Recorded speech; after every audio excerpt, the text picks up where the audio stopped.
Dumama, umambamba, umakrila, umathangana, umabhodlinja. Uzalwa ngumazibula, umamtshilibe, umamsukuyini. Bonke bahamba nami.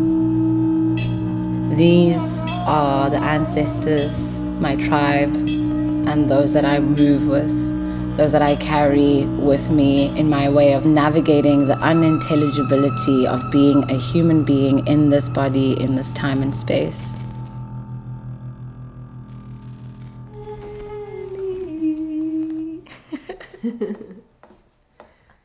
What is that?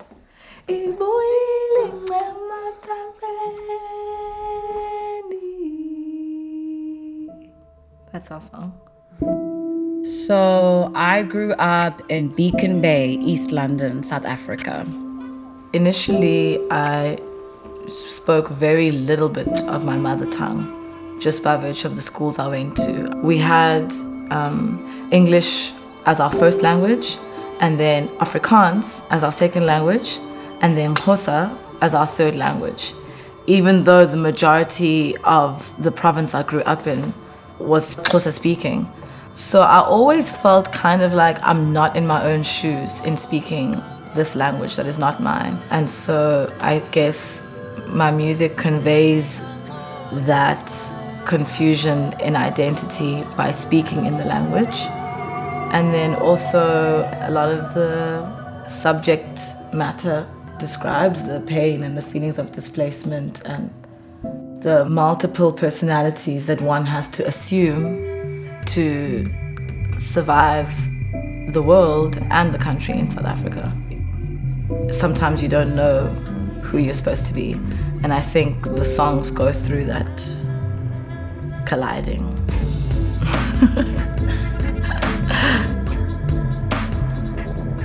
I work with sound, I reflect on culture, and I research history in the most non-linear way possible as I fly backwards into the future.